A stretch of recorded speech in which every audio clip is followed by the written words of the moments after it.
மாதாந்திர பூஜைக்காக சபரிமலை கோவில் நடை திறக்கப்பட்ட நிலையில் சுவாமி தரிசனம் செய்ய பக்தர்கள் 8 மணி நேரம் வரை காத்திருக்கின்றனர். மேலும் விவரங்களை எமது செய்தியாளர் சிவசபாபதி வழங்க கேட்கலாம்.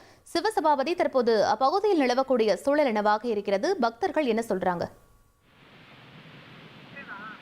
சபரிமலை ஐயப்பன் கோயில்ல மாதாந்திர பூஜைக்காக பாத்தீங்கன்னா நேற்று முந்தைய தினம் மாலை நடை திறக்கப்பட்ட நிலையிலிருந்து பாத்தீங்கன்னா பக்தர்கள் மிக அதிக அளவுல சபரிமலையில குவிய தொடங்கி இருக்காங்க. நேற்றும் இன்றும் பாத்தீங்கன்னா கிட்டத்தட்ட ஒரு 80,000க்கு மேல பக்தர்கள் கூட்டம் அதிகமா இருக்கு. இது பாத்தீங்கன்னா இந்த மண்டல காலம் மகர ஜோதி அப்படின்னு சொல்லக்கூடிய காலங்கள்ல வரக்கூடிய பக்தர்கள் கூட்டம் போல பக்தர்கள் அலைமோகுது. ஏன்னா மாதாந்திர பூஜைக்காக வேண்டி பாத்தீங்கன்னா குறைந்த அளவிலே பக்தர்கள் செல்லக்கூடிய ஒரு சூழ்நிலையில இந்த மாதம் பாத்தீங்கன்னா கிட்டத்தட்ட ஒரு 80,000க்கு மேல சபரிமலையில பக்தர்கள் குவிஞ்சிருக்கிறதுனால எல்லா இடங்களிலும் பாத்தீங்கன்னா இட நெருக்கடி ஏற்பட்டுள்ளது. அதே மாதிரி பக்தர்கள் செல்லக்கூடிய பாதைகள் எல்லாமே அடைத்து வைத்து பக்தர்கள் அனுப்பிட்டு வர்றாங்க. இது மட்டும் இல்லாம பாத்தீங்கன்னா பக்தர்கள் கிட்டத்தட்ட ஒரு 8 மணி நேரத்துக்கு மேல காத்திருந்து ஐயப்பனை தரிசனம் செய்யக்கூடிய ஒரு சூழல் ஏற்படுது.